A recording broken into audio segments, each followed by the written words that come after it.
महीने में पड़ने वाली एकादशी, चतुर्थी, प्रदोष, अमावस्या, पूर्णिमा, शिवरात्रि,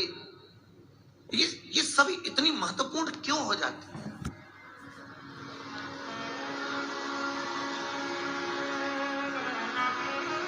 इसकी महत्वता इतनी प्रबल क्यों हो जाती है? किस लिए?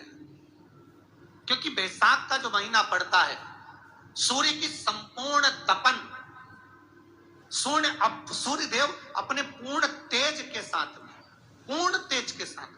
मृत्यु लोक के निवासियों पर, चाहे जलचर हो, थलचर हो, वायुचर हो, चाहे जो जीव है, उस पर जब किरण फेंकते हैं तो संसार का जो मनुष्य है उस पर जब ताप पड़ता है, तो ताप पड़ने के कारण उसके मुख से भगवान का नाम निकल ही जाता है, स्मरण नाम निकल ही जाता है। जब उसके मुख से भगवान का नाम निकलता है तो वो भगवान की शरणागति खुद ग्रहण कर लेता है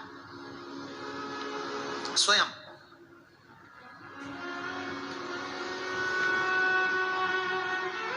शरणागति ग्रहण कर लेना। बैसाख की पोथी पढ़ते हो आप लोग? आप में से अगर कोई पढ़ता हो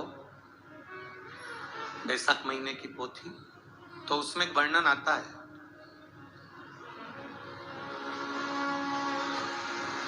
कि रहे हैं वो भी श्रवण करें। एकादशी के दिन बन सके एक बेलपत्र, उस बेलपत्र के मध्य भाग में बीच वाली पत्ती पर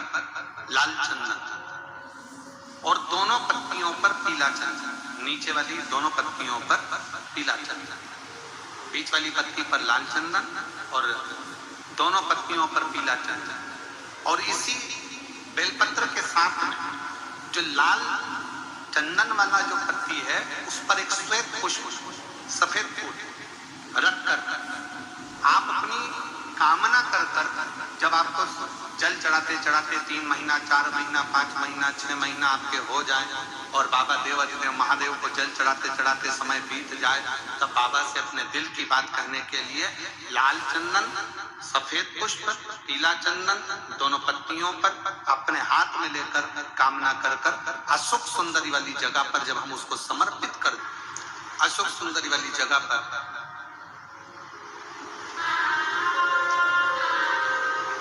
ये शिवलिंग जलाधारी और उसके सामने का जो भाग है उसके मध्य भाग में अशोक सुंदरी का स्थान। बस इसी स्थान पर बेलपत्र और श्वेत पुष्प, बीच वाली पत्ती पर लाल चंदन, आसपास की पत्तियों पर पीला चंदन और वो शिवलिंग की सम्मुख में जो अशोक सुंदरी का स्थान है वहां समर्पित कर। उस स्थान ये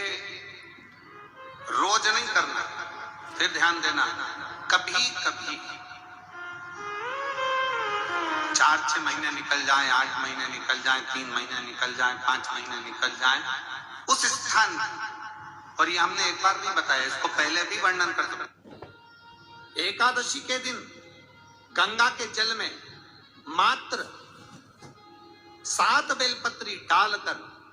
जो नंदीश्वर भगवान अर्थात जो शंकर जी के शिवलिंग के सामने नंदी होता है, उस नंदी के चरण पर गंगा का जल चढ़ाकर बेलपत्री शिव पर समर्पित कर देता है, उसके घर में रुपया रुकना चालू हो जाता है, फिर वो गलत जगह पर नहीं जाता, गलत स्थान पर वो धन जाएगा ही नहीं। बेटा अगर व्यसन में पड़ा हुआ है, मदिरा पान में पड़ा हुआ है, मांसाहार में, जुए आदि में जा रहा है, तुम्हें लग रहा है कि मेरा बेटा गलत मार्ग पर जा रहा है, ये मित्र दोस्ती गलत हो रही है, वो सही जगह पर आ जाए तो हो रही है। 30,000 रुपये महीना, 40,000 रुपये महीना कमा कर लेकर भी आ रहे हो, कमाई तो आपकी हो रही है, 30-40 हजार रुपये महीना आप कमा रहे हो, 50,000 रुपये महीना, 1 लाख, 2 लाख, 4 लाख रुपए आप कमा भी रहे हो, पर आया और चला गया, उसका क्या करोगे?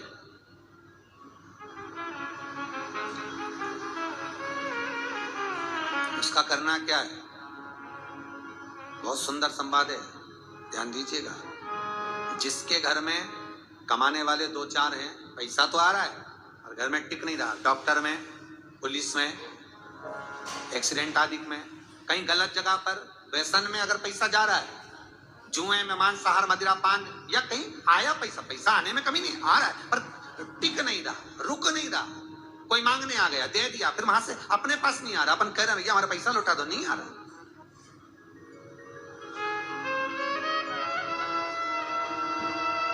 करना है एकादशी। कई लोग इसको धन के लिए भी करते हैं, संपदा के लिए। संपदा के लिए अर्थात जिसका व्यापार नहीं चलता, जिसके घर में पैसा नहीं आता, या नौकरी नहीं लग रही, या सर्विस नहीं लग रही, आप अप्लाई कर रहे हो, जगह जगह जाकर इंटरव्यू भी दे रहे हो और पैसा नहीं आता, तो उसके लिए भी प्रयास किया जाता है। पर उसके लिए यहाँ पर जो धन के लिए करते हैं, उसके लिए विष्णुपदी के लिए करते हैं। मतलब जैसे गंगा के जल में तुलसी के 11 पत्ते डाले जाते हैं। कितने पत्ते डालते हैं? 11 तुलसी के पत्ते डालते हैं, और उसको किसी भी नारायण के मंदिर में, राम कृष्ण शिव, शंकर नहीं, राम कृष्ण भगवान विष्णु, दत्त आदि जितने नारायण के मंदिर हैं, उस मंदिर में किसी भी पात्र में, एक छोटे से पात्र में उसको भरकर रखी आते हैं महाराज। उससे भी जॉब, सर्विस, नौकरी में सफलता प्राप्त हो जाती है। परंतु वो भी एकादशी को ही होता है। कुछ देर तक पात्र को रखा जाता है, फिर वही पात्र का जल किसी भी वृक्ष के नीचे डाल दिया जाता है, उससे भी नौकरी के लिए फायदा मिलता है। गंगा का जल कोई साधारण नहीं। पैसा, धन ज्यादा आने लगे